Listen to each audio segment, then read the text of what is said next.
Bueno, entonces vamos a continuar, muchachos, señoritas.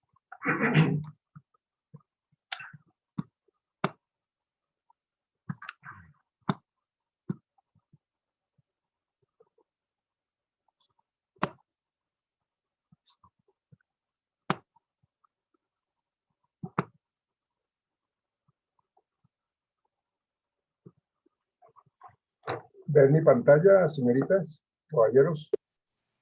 Sí, señor. Gracias. Señor. Muy amable. Bueno, entonces,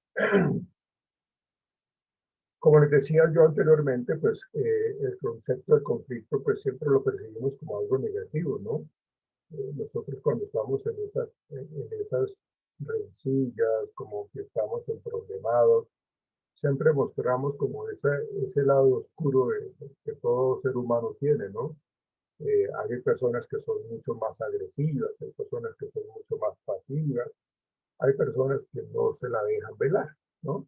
Entonces uno tiene que entender de que el conflicto siempre se va a presentar, siempre, o sea, no tarde o temprano vamos a tener que manejar situaciones que requieren de una habilidad, de una estrategia para poder afrontar los conflictos. Pero no tenemos que evadirlos, no tenemos que esquivarlos, ni mucho menos postergarlos, porque realmente eso, como les decía anteriormente, pues eso complica más la situación. Entonces, no hay que verlo de esa manera, no hay que verlo al 100% negativo. A veces los conflictos son necesarios para que se tenga o se pueda generar los cambios que se necesitan que se den para poder estar en una nueva situación, una situación mucho más de calma, mucho más de armonía, de tranquilidad. Entonces, no hay que verlo como algo, wow, tenaz, horrible, negativo, no, pues hay que colocarlo de una manera mucho más objetiva. Sabemos de que pues hay ese combate, esa lucha, esa pelea, porque nadie quiere perder. Hay esa situación en donde pues lo que vemos nosotros, ese conflicto interno que tenemos nosotros acá en Colombia con la guerrilla, que pues que ha disminuido, pero que igual ahí está latente con el narcotráfico y entre países mucho más evidente. Entonces son enfrentamientos armados que se han venido dando desde muchos años atrás, muchísimos años atrás. Entonces, ya eso se presenta cuando las partes no se ponen de acuerdo, ¿sí? Entonces, esa es una situación tal cual como lo dice ahí la diapositiva, es una situación desgraciada y de difícil salida, ¿sí? Porque ya no metimos en conflicto, ya es un problema, ya es algo que se tiene que discutir, que se trató de manejar, pero pues lógicamente no hubo en el momento la negociación, no hubo en el momento la mediación, entonces pues lógicamente eso lleva al problema, ¿sí? Entonces, dice acá que el conflicto existe cuando dos o más agentes se movilizan para obtener objetivos incompatibles. Mis objetivos yo los percibo como adecuados, pero resulta que la otra parte no. Él lo percibe como que no está bien para él. Y lo mismo pasa conmigo. Yo percibo que los objetivos de ellos no pueden ser. Por eso son objetivos incompatibles, porque estamos hablando de que yo desde mi punto de vista lo veo bien y ellos desde su punto de vista lo ven bien, ¿sí? Donde la otra parte es vista en medio del camino de dichos objetivos, ¿sí? Entonces yo no voy a ceder porque es que esto no es como ellos lo están planteando y ellos dicen que tampoco van a ceder porque ellos tampoco lo ven como lo estamos planteando. Entonces el conflicto ocurre en muchas esferas diferentes, como les decía, ya sea en el ámbito político, social, económico, entre personas, grupos o estados, en diferentes niveles desde lo personal hasta lo global, ¿sí? La cuestión está en que tenemos que saberlo afrontar. En un conflicto violento se observa pues, violencia organizada, y sostenida entre dos o más grupos y estados a usar la fuerza con el propósito de alcanzar sus metas. Aquí ya estamos hablando de cuando se utilizan las armas, cuando se utilizan pues exactamente eh, toda esa actitud de hacernos daño, ¿no?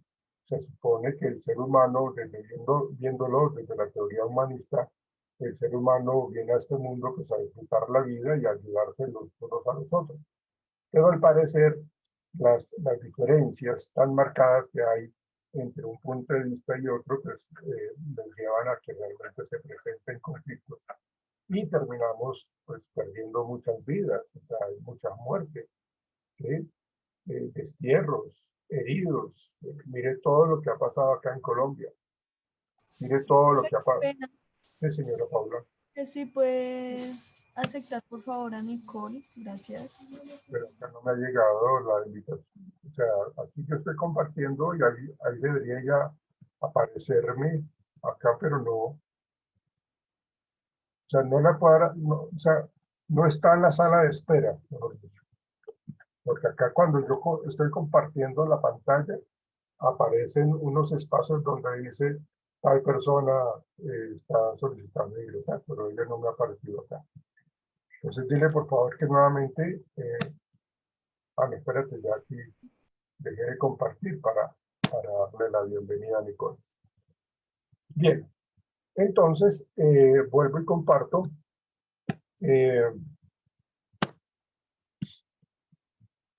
Para continuar con el tema. Entonces, ¿cuánta gente no ha perdido familia, no ha perdido sus seres queridos?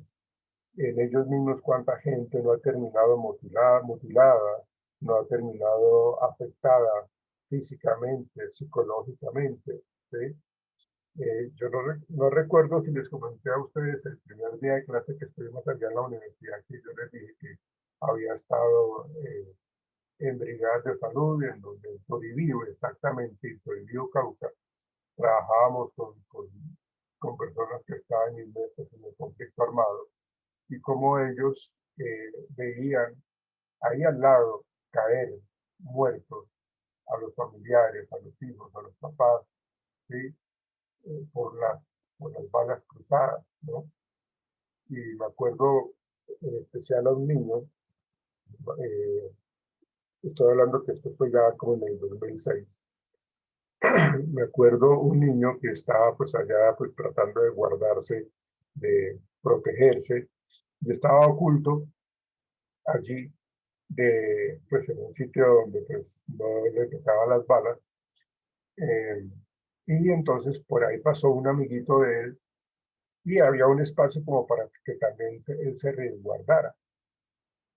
Y el amigo, perdón, el niño que pues, yo lo atendí en consulta como paciente, allá en Toribio, entonces el niño llamó al amigo para que se hiciera al lado de él. Entonces el niño pues rápidamente corrió y se hizo al lado de él. ¿Sí? Pero como a los pocos segundos, como que el niño medio se asomó, eh, el amigo se asomó y pues, un proyectil de un fusil le impactó en la cabeza, pues lógicamente lo dejó ahí totalmente sin vida, ahí al lado del amigo. Entonces este niño, este paciente, pues, pues tiene o tuvo en ese momento pues estrés postraumático y tenía terrores nocturnos. O sea, el niño no podía dormir, el niño realmente veía, recordaba en su mente, recordaba ese momento en donde pues, vio cómo le destrozaron la cabeza al niño y que quedó ahí al lado de él. Entonces él no podía dormir con la luz apagada, de hecho no le cogía el sueño, si tenía que ir al baño, tenía que ir acompañado porque le daba miedo pues, quedarse encerrado, que algo malo le sucediera. Entonces, lo cuento porque cuando hablamos nosotros de ese conflicto tan violento, pues lógicamente la gente que está involucrada en eso, pues pierde mucho, inclusive su salud mental. ¿Ven? Entonces, todas estas situaciones de estos objetivos incompatibles que ha tenido Colombia con la guerrilla, aunque la guerrilla hace rato perdió su horizonte de pelear por lo que realmente es justo pelear, porque ya se están lucrando con lo que hacían ellos o con lo que hacen ellos de secuestrar, de tomarse ciertas ciudades, ciertos pueblos para obtener dinero. Pues lógicamente tratar de que obligar a los pequeños, a las mujeres o hombres pequeños para que hagan parte de las filas de la guerrilla. Entonces realmente es algo supremamente molesto cuando se habla de estos conflictos violentos. Ahora, ciclo de vida del conflicto. Es importante tener claro que, que un conflicto pues tiene su tiempo, ¿no? Y entre más lo afrontemos, más lo reconozcamos como que está presente ya el conflicto, pues más rápido le vamos a dar solución, ¿sí? Entonces aquí vemos nosotros pues como que anteriormente había como una paz durable, una paz estable, aquí la diplomacia rutinaria, base de datos transcultural, de los negocios y de la instrucción, ¿sí? Empieza a generarse una tensión creciente, hay una sensación de paz inestable, la diplomacia impeditiva. Entonces acá lo que quiere decir es de que pues como que las cosas como que se están tratando de hacer para que el conflicto no se incremente, perdón, pues no ha funcionado. Entonces hay esa tensión creciente, hay esa confrontación, y después de que hay esa confrontación en donde está elevándose cada más la sensación de conflicto, pues entonces esa diplomacia, o sea, se pierde, esa crisis se presenta de una manera mucho más evidente, ¿sí? Entonces eso termina en un estallido de violencia, ¿sí?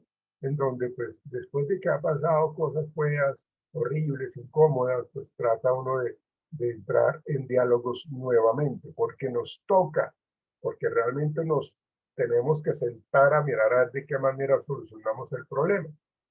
Y eso pasa también lógicamente en las empresas. Toda esta tensión creciente, toda esta confrontación, todo este estallido de violencia, pues lógicamente se ve muchísimo claramente en lo que es el ambiente laboral.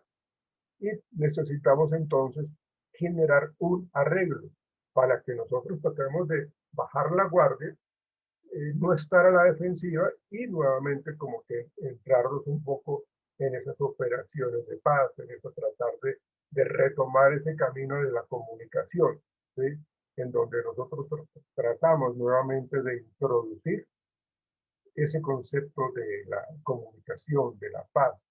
¿Para qué? Para que haya, pues, lógicamente, cuando hablamos de esas confrontaciones, cuando utilizamos los acuerdos, cuando utilizamos como en qué estoy viendo yo como injusta la situación y cómo la contraparte también la está viendo de esa manera. Entonces vamos a mirar como esa confrontación allí, pero preservando el concepto de la paz.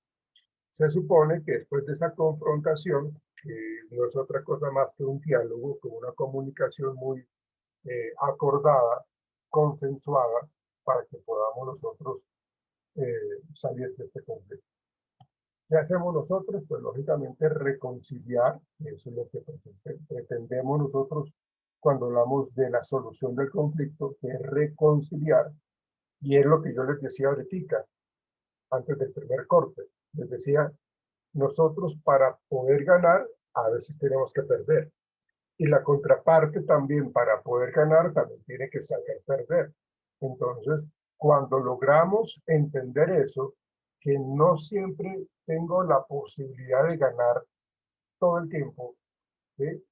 Porque esa teoría de que el fin justifica los medios, entonces a mí no me interesan los demás, yo lo que siempre quiero es obtener ganancia y ser el primero en todo, en bienestar, en todo lo que de pronto me implica lo que yo estoy siempre ganando. Entonces, pues, la idea es que como parte del conflicto,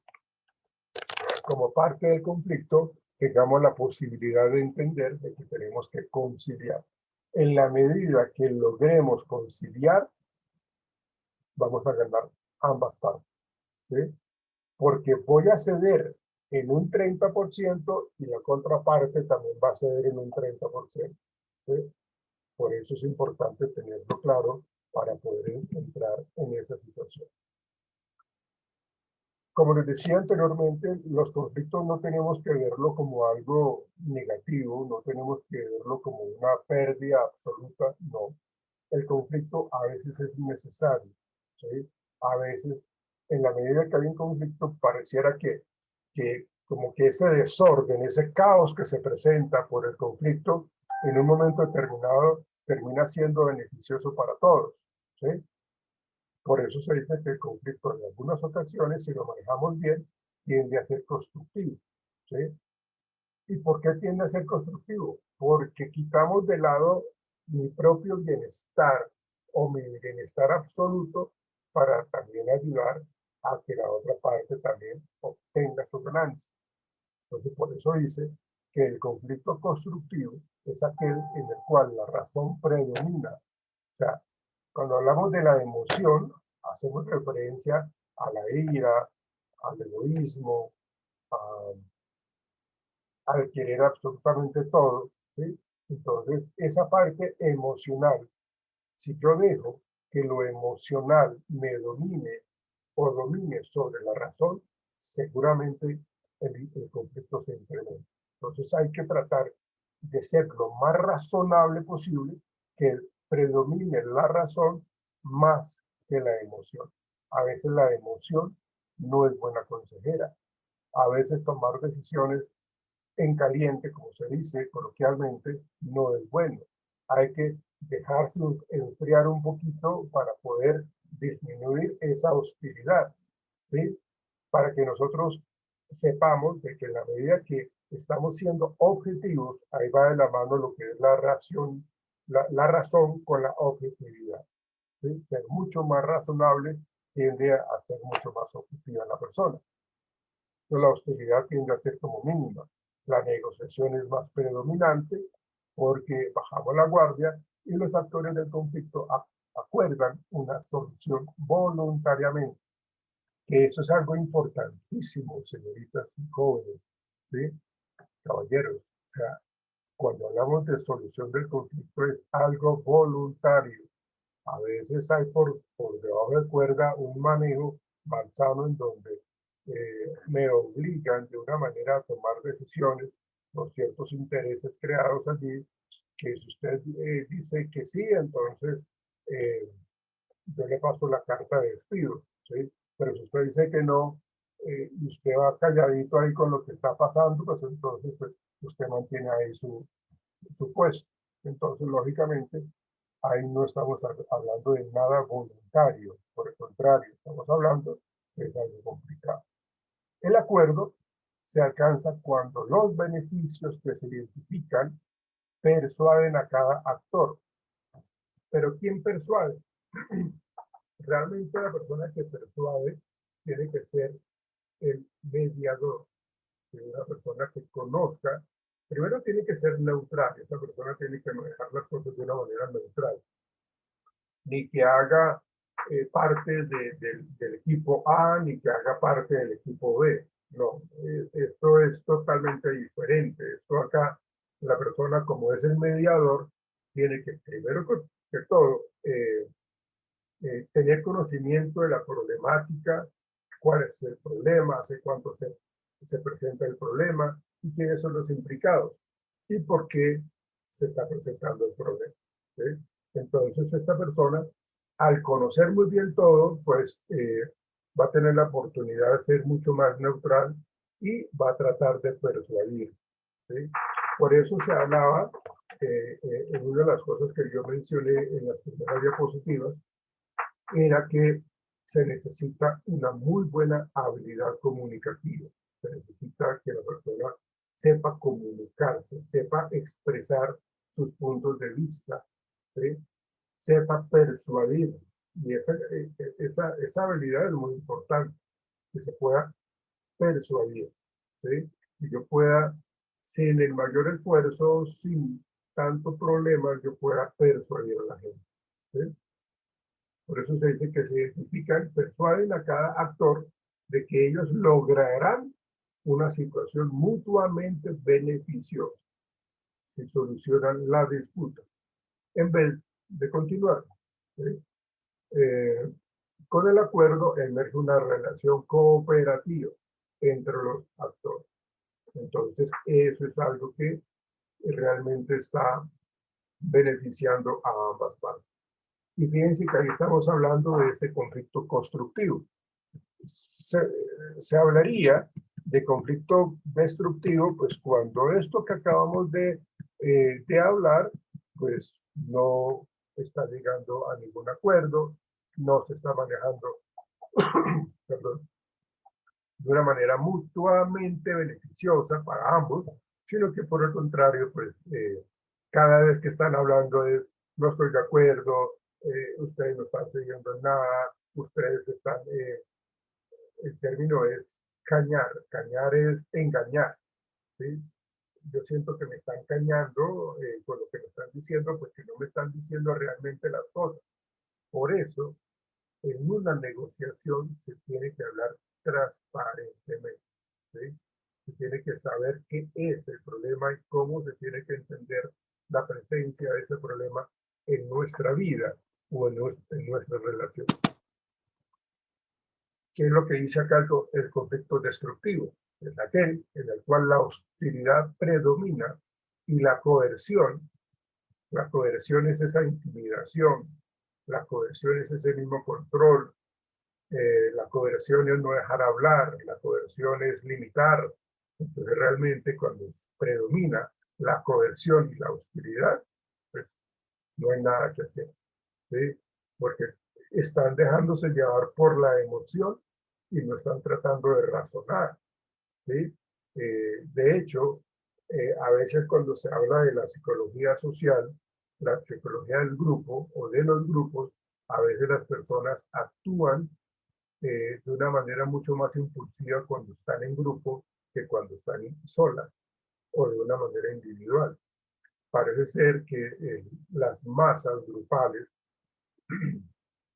influyen demasiado en que yo me vuelva histérico, que yo me vuelva muy agresivo. ¿Por qué? Porque veo alrededor mío personas haciendo lo mismo que yo estoy haciendo, que es haciendo mala cara. Miren la cara que tiene este personaje acá, la cara de ellos dos. Es una cara que no invita a la reconciliación, es una cara que no invita a la solución del problema, es una cara que genera pues más ganas de pelear, ¿sí? No permiten absolutamente nada en cuanto al diálogo. Entonces, las emociones están predominando. ¿Dónde está la razón? Está por encima, ¿sí? Entonces, acá habla de que la hostilidad predomina y la coerción de una de las partes fuerza a un acuerdo involuntario. Lógicamente, estoy intimidando a la gente, ¿sí? Estoy intimidando y estoy haciendo las cosas de una manera inadecuada. Entonces, por el contrario, si yo me dejo llevar por la razón, seguramente no voy a entrar en este dilema. Entonces, fuerza un acuerdo involuntario e indeseado por la otra parte. En tales casos, las emociones negativas, como la rabia, el resentimiento, persisten. Y a veces mucha gente, si estamos hablando de estas masas de gente, este cúmulo de gente, a veces ni siquiera saben por qué pelean. Yo peleo porque los demás están peleando, ¿sí? Entonces eso, pues lógicamente, hace que el grupo de personas termine en situaciones problemáticas. Mire todo lo que ha pasado aquí en Bogotá, cuando mataron a este señor, la policía. Mire todo lo que generó, ¿ven? Entonces, esas situaciones de ese conflicto destructivo que vivimos nosotros hace unos pocos meses, realmente generó una serie de vandalismo, generó más conflicto, generó protestas, generó bueno, una gran cantidad de cosas que ustedes y yo vivimos en estos últimos tiempos. Entonces, el resentimiento persiste junto con la rabia y lógicamente reavivan el conflicto. sea, el conflicto, hagan de cuenta como cuando ustedes tienen una fogata y de pronto le echan más leña y le echan combustible, pues esa fogata se convierte en un incendio. Entonces el conflicto crece posteriormente. Luego, tenemos que hablar nosotros, mire cómo las personas, esto es lo que llaman cañar. Cañar es engañar. O sea, yo estoy estirando la mano para un acuerdo, pero realmente estoy pensando de qué manera voy a caerle por la espalda. Y la cuestión es que no solamente uno lo piensa, sino son los dos. Entonces, el conflicto se presenta porque hay aspectos subjetivos. Mi interpretación es diferente a la de él y mi interpretación es diferente a la de él. Entonces, realmente eso lleva a que los aspectos sean subjetivos en el conflicto. ¿Sí? Yo tengo mi punto de vista, él tiene su punto de vista. Entonces, hay un preanálisis del conflicto y estamos hablando de la génesis, es decir, lo que permite detectar el conflicto. ¿Cómo lo estamos detectando? ¿Sí? Vamos a mirar su identificación en cuanto a síntomas y causas previas. En los síntomas, tensión en los grupos de trabajo. Pero lo que yo les estaba diciendo, que cuando uno llega al trabajo, uno siente ese ambiente tan fastidioso, tan incómodo, que realmente uno quisiera ya rápidamente salir corriendo, que sea la hora de salida para irme para la casa o para irme para otra parte. ¿Sí?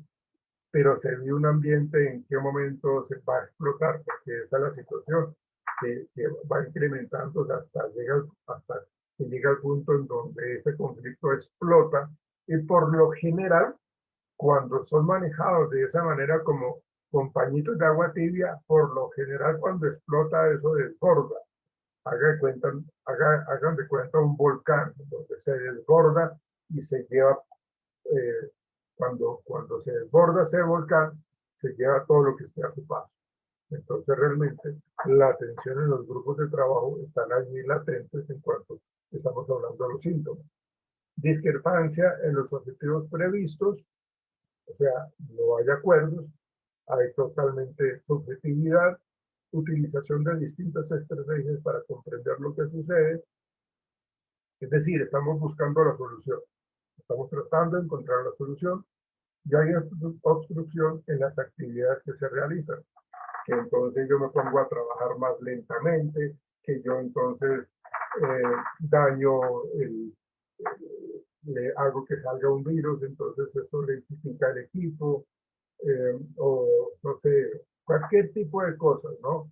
O me pongo a hablar con las otras personas para que no trabajen. Entonces realmente hay una obstrucción en las actividades y esos son síntomas, perdón, que identifican que en el ambiente laboral hay un conflicto.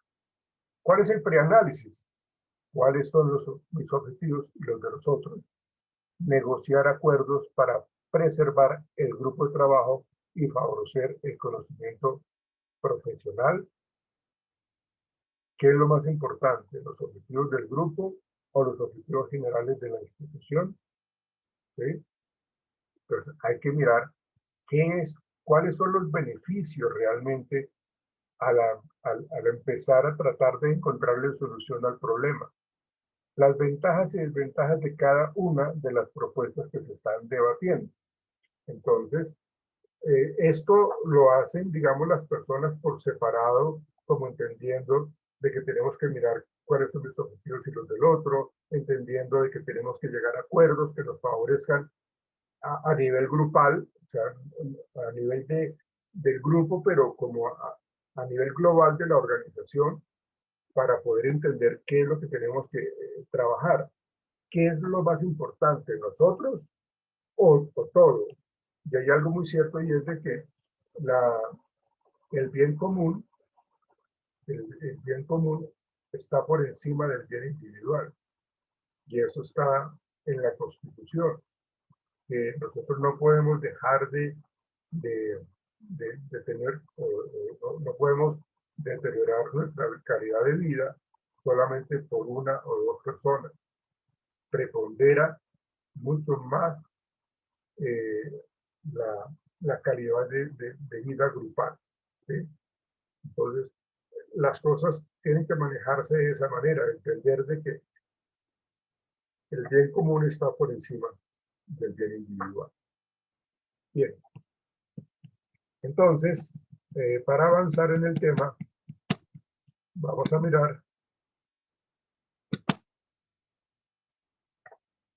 mirar estas competencias cuando hablamos nosotros del conflicto. La automotivación, capacidad para impulsar la acción desde nuestro interior, es decir, es entender, yo tengo que hacerme como una reflexión interna de cómo yo puedo obtener ganancias, cómo yo me puedo motivar, yo solito me puedo motivar, es esa automotivación, a permitir el diálogo, a permitir que esto va a repercutir positivamente, que va a ser un conflicto constructivo y no destructivo, ¿sí?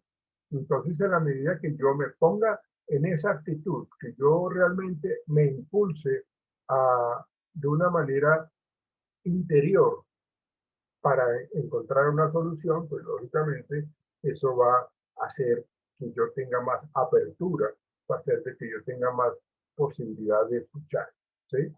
El autocontrol tiene que ver con la capacidad para elegir cómo nos expresamos y nos relacionamos con nuestros interlocutores. Si yo estoy dispuesto, porque me automotivé y como que me hice ese lavado cerebral y como que reflexioné, entonces lo que yo voy a plantear es, bueno, como yo quiero entrar en un consenso de diálogo y de solución, entonces lo que yo voy a hacer es, si yo quiero que me respeten, pues entonces yo tengo que respetar, ¿sí? Entonces yo tengo que utilizar una comunicación, una expresión comunicativa mucho más sana que punitiva. Entonces, en la medida que yo hago eso, esperaría que las demás personas bajen la guardia y actúen de la misma manera. Entonces, siempre estamos hablando del autocontrol. Acuérdense que una situación conflictiva puede generar más conflictos. Entonces, tenemos que autocontrolarnos, lo mismo que mantener esa motivación. Y al mantener estas dos premisas de la automotivación y el autocontrol, pues seguramente vamos a tener la capacidad para generar y obtener la confianza de nuestros interlocutores. O sea, pongámonos nosotros en nuestro rol de parte del conflicto y lo mismo esperamos que haga la contraparte. Entonces, si yo veo un cambio en cuanto a la motivación y al autocontrol de la contraparte, y ellos a su vez ven lo mismo en mí, entonces es lo que se genera como la confianza, capacidad para generar y obtener la confianza de nuestros interlocutores. Y en la medida, y esto sí se los aseguro, que en la medida que tenga confianza, que uno tenga confianza o que haya una confianza percibida, las cosas fluyen de una manera mucho más clara. Si no hay confianza, si no se genera esa claridad y esa transparencia, los problemas van a seguir. Por eso hay que entender de que tenemos que tener un cambio, una automotivación para permitir el diálogo. Hay que respetar en cuanto al autocontrol y expresarnos adecuadamente y eso nos lleva a mejorar el clima laboral en donde se genera mayor confianza. Entonces, cuando yo me siento más confiado, yo voy a soltar un poquitico esa carga emocional, yo voy a bajar un poco mis barreras comunicacionales y voy a permitir que la gente me aborde. Yo voy a permitir yo voy a permitir que la gente me aborde y los demás también van a permitir que yo hable con ellos. Entonces, con base en eso, pues estamos hablando de la construcción de relaciones, capacidad para establecer relaciones sociales mucho más efectivas. O sea, lo que se vivía antes, que era porque había la mentira, porque había intereses muy individuales, que porque no se trabajaba con transparencia, porque siempre era buscando el bien individual sobre el bien común. Entonces, en la medida que eso ha cambiado, pues se genera esas relaciones sociales mucho más efectivas. Entonces, tiene que ver con esa comunicación de la capacidad para comunicarse clara y escuetamente, o sea, sin pelos en la lengua, pero lógicamente teniendo esa comunicación asertiva, ¿sí? Una comunicación asertiva es supremamente importante, eh, no solamente en la parte organizacional, sino en todo, absolutamente en todo. Acuérdense que nosotros dentro de la boca tenemos un músculo que puede ensalzar a las personas o derrumbarlas. Estoy hablando de la lengua, cómo la gente puede utilizar ese músculo para hacer daño o para levantar a alguien. Entonces uno tiene que tener claro de que después de la palabra maldicha y la flecha lanzada, no hay revés. O sea, lo que ya se dijo, y si se dijo de una manera brusca, grosera, eh, eh, de una manera displicente, de una manera humillante, pues caramba, ya lo hecho está. Si yo puedo ir a pedir disculpas, lo haré. Pero la idea es de que mi comunicación siempre trate de ser lo más asertiva posible, ¿sí? Y que podamos entonces entrar en esa situación de comunicarnos adecuadamente. Todo esto, pues lógicamente nos hace tomar decisiones en donde vamos a tratar de tomar esas decisiones de una manera mucho más tranquila, de una manera mucho más sana. O sea, vamos a tomar decisiones de una manera voluntaria. ¿Por qué? Porque tomar decisiones es la capacidad para tomar decisiones en el momento y el lugar oportuno, teniendo en cuenta o teniendo en mente los objetivos que se persiguen por ambas partes negociadoras. Entonces, luego de todo esto, empezamos a tomar decisiones y eso es lo que realmente nos interesa. Que esas decisiones sean para bien común de las partes involucradas, las partes que están negociando allí. ¿Qué otra competencia? Acuérdense que estas competencias en la automotivación, el autocontrol, la confianza, la construcción de relaciones adecuadas, una buena y sana comunicación que nos permite tener una competencia adecuada también como la toma de decisiones. ¿Qué otras hay? La flexibilidad, la capacidad de escucha, esto es supremamente importante. La capacidad de escucha o la habilidad de escuchar, yo pienso que esa habilidad atraviesa cada una de las otras habilidades sociales que tenemos nosotros los seres humanos. Pero la capacidad de escuchar es supremamente importante. La capacidad de escuchar permite que las personas hablen, dialoguen y encuentren soluciones. Pero cuando uno no escucha adecuadamente, cuando uno no tiene esa habilidad, pues las cosas se complican de una manera mucho más clara, ¿sí? Hay que planificar, que esta es otra competencia.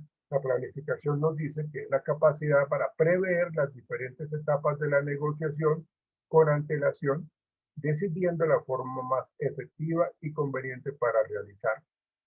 La empatía, capacidad para detectar y comprender los sentimientos y necesidades de los demás sin que estos los hayan expresado o lo expresen parcialmente. La empatía, o sea, es como entender un poco los sentimientos y las necesidades de los otros. Pero a su vez, como estamos hablando de dos partes involucradas, esperamos de que ellos también hacia nosotros tengan empatía, no solamente de aquí hacia allá, sino también de allá hacia acá. Asunción de riesgos. Estamos hablando de que pues, no ganamos al 100% y asumimos las consecuencias. Que dice acá, capacidad para tomar decisiones o emprender acciones sin tener toda la información necesaria disponible y asumiendo la posibilidad de equivocarse o de fracasar. Pero eso se habla de una manera clara. O sea, asumimos como las consecuencias normales. Vamos a mirar ahorita un video que nos habla de todo este tipo del conflicto. Yo ahorita nos saqué la plataforma, ya